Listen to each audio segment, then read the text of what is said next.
భద్రాచలం 6 అంతస్తుల భవనం కుప్పకూలిన ప్రాంతంలో రెస్క్యూ కొనసాగుతుంది. ఎన్డీఆర్ఎఫ్, సింగరేణి, ఐటీసీ సహాయక బృందాలు సహాయక చర్యల్లో పాల్గొంటున్నాయి.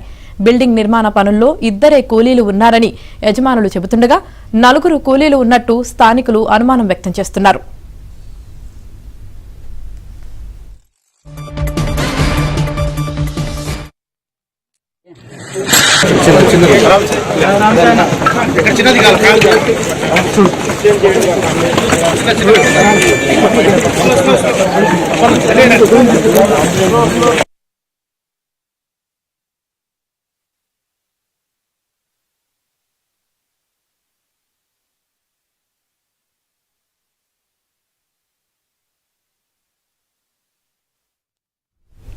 నిన్న 12 గంటల పాటు శ్రమించి శిథిలాల్లో చిక్కుకున్న కామేశ్వరరావు అనే యువకుణ్ణి కొన ప్రాణాలతో కాపాడి ఆసుపత్రికి తరలించినా ఫలితం దక్కలేదు. చికిత్స పొందుతూ కామేశ్వరరావు మృతి చెందాడు. బిల్డింగ్ శిథిలాల్లో ఉపేంద్ర అనే వ్యక్తి ఉండిపోవడంతో అతన్ని బయటకు తీసుకురాలేకపోయారు. దీంతో అతడి కుటుంబ సభ్యులు జిల్లా కలెక్టర్ జితేష్ వి పాటిల్, జిల్లా ఎస్పీ రోహిత్ రాజ్ వాహనాలను అడ్డుకున్నారు.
భద్రాచలం 6 అంతస్తుల భవనం కుప్పకూలిన ప్రాంతంలో రెస్క్యూ కొనసాగుతోంది. ఎన్డీఆర్ఎఫ్, సింగరేణి, ఐటీసీ సహాయక బృందాలు సహాయక చర్యల్లో పాల్గొంటున్నాయి.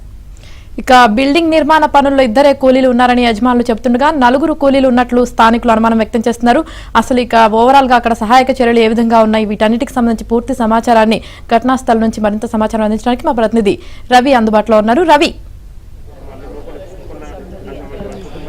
యామిని, భద్రాచలంలో చూసుకుంటే అక్రమంగా నిర్మాణం చేసిన శ్రీపతి పీఠం బిల్డింగ్ పేకమేళ్ల కూలింది. మనం ప్రస్తుతం బిల్డింగ్ వద్ద ఉన్నాం.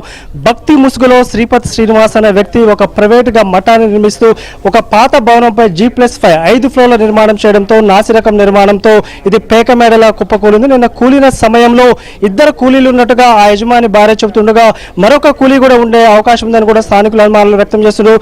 మనం విజువల్స్ లో చూడవచ్చు. ఇక్కడ నాసిరకం ఫిల్లల నిర్మాణం చూసుకుంటే 9 ఇంచుల ఫిల్లల మీద G+5 ఎప్పుడో 30 ఏళ్ల క్రితం నిర్మించిన ఒక బిల్డింగ్ పైన 5 అంతస్తుల నిర్మాణం కట్టాడు. గత 2-3 సంవత్సరాలుగా ఈ నిర్మాణం జరుగుతుంటే స్థానికంగా ఉన్న పంచాయతీ అధికారులు కానీ ఐటీడీ అధికారులు కానీ సకాలంలో చర్యలు తీసుకోలేదని కూడా వారు చెబుతున్న పరిస్థితి ఉంది. మొత్తంగా చూస్తే ఈ అక్రమ నిర్మాణానికి సంబంధించిన పేకమేళ్ల కూలిన ఘటనలో నిన్న 2 మేస్త్రీలు ఉండగా అందులో ఉపేంద్ర అనే వ్యక్తి లోపల ఉన్నారు. కామేష్ అనే వ్యక్తిని అర్ధరాత్రి పూట రెస్క్యూ చేశారు. కొన ఊపిరితో ఉన్న కామేష్ నిన్న హాస్పిటల్లో ప్రాణాలు విడిచిన పరిస్థితి ఉంది. ప్రస్తుతం మృతుని బంధువులు వారంతా కూడా ఇక్కడ ఆందోళన చేస్తున్న పరిస్థితి ఉంది. సహాయక చర్యలకు సంబంధించి జిల్లా కలెక్టర్ అండ్ ఎస్పీ కూడా ఇక్కడ దగ్గరుండే పరిస్థితిని మానిటర్ చేస్తున్నారు. ఇప్పుడే ఎన్డీఆర్ఎఫ్ సంబంధించిన స్నీపర్ డాగ్స్ కూడా వచ్చి ఇక్కడ ఐడెంటిఫికేషన్ ప్రక్రియ కొనసాగుతుంది. ప్రస్తుతం భద్రాచలంలో సహాయ చర్యలకు సంబంధించి జరుగుతున్న వ్యవహారానికి సంబంధించి ఆర్డీఓ, స్థానిక ఆర్డీఓ మనతో ఉన్నారు. మనం మాట్లాడి తెలుసుకుందాం. సార్ చెప్పండి, రెస్క్యూ ఆపరేషన్ ఎలా కొనసాగుతుంది? ఇక్కడ మనకి రాత్రి విజయవాడ నుంచి 2 ఎన్డీఆర్ఎఫ్ బృందాలు రావడం జరిగింది.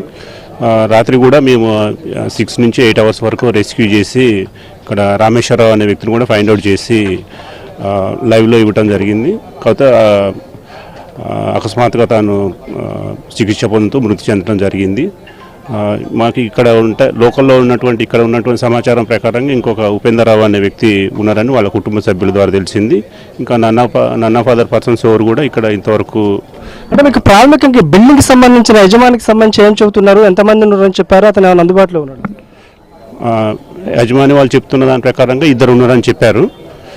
ప్లస్ నేను కామేశ్వరరావు కూడా మాట్లాడారు కాబట్టి తను చెప్పింది కూడా 2 ఉన్నారు. ఇంకొక మృతదేహానికి సంబంధించి ఎన్డీఆర్ఎఫ్ ద్వారా ఇప్పుడే మనం జాగిలాలతో కూడా ఇంకెవరైనా లైవ్ ఉన్నారనేది కూడా సెర్చ్ చేయడం జరిగింది. చూడొచ్చు ఆర్డీఓ చెప్పారు రెస్క్యూ ఆపరేషన్ సంబంధించి జాగిలాలు కూడా శ్రీఫర్ డాక్స్ కూడా చూస్తారని చెప్తున్నారు. ముఖ్యంగా చూపిస్తే మీరు భద్రాచలానికి సంబంధించి ఒక అక్రమ నిర్మాణాలకు సంబంధించి ఈ బిల్డింగ్ పై పర్టికులర్ గా ఈ బిల్డింగ్ అక్రమ నిర్మాణం అంటూ కూడా ఒక వ్యక్తి ఫిర్యాదు చేశారు. ప్రస్తుతం అతను మనతో ఉన్నారు. మీరు ఈ బిల్డింగ్ సంబంధించి ఫిర్యాదు చేసినప్పుడు ఎలాంటి చర్యలు తీసుకోలేదా? ఈ బిల్డింగ్ నేలమట్టం కావడానికి బాధ్యులు ఎవరని మీరు చెబుతారు? గత సంవత్సరం ఆగస్టు నెలలోనే ఈ బిల్డింగ్ అక్రమంగా నిర్మిస్తున్నారు, దీనికి ఎటువంటి అనుమతులు లేవని జిల్లా కలెక్టర్ గారి దగ్గర నుంచి గ్రామ పంచాయతీ సిబ్బంది వరకు అందరికీ కంప్లైంట్లు ఇవ్వడం జరిగింది. కానీ ఏ ఒక్క అధికారి దీన్ని పట్టించుకున్న పాపాన పోలేదు.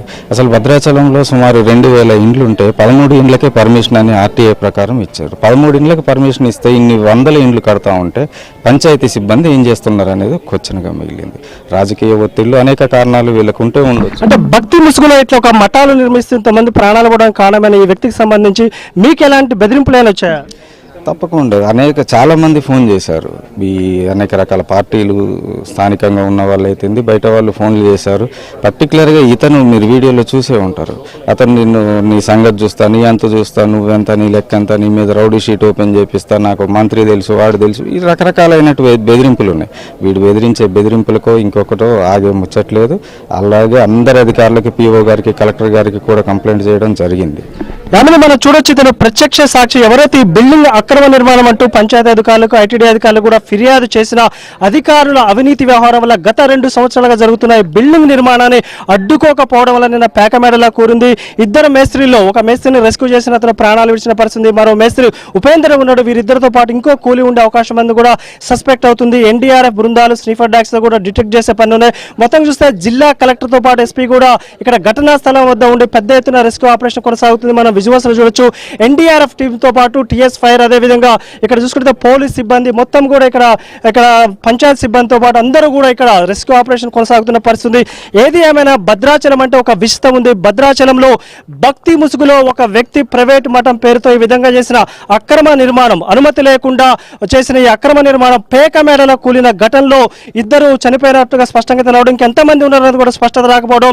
ప్రస్తుతం రెస్క్యూ ఆపరేషన్ ఇస్తే సాయంత్రం వరకు కూడా పెద్ద ఎత్తున ఇక్కడ సంబంధించిన ప్రొక్లేన్లు, జేసీబీలతో ఈ శిథిలాలన్నీ తొలగిస్తేనే మృతులు ఎంతమంది ఉన్నారనేది ఒక స్పష్టత వచ్చే అవకాశం ఉంటుంది.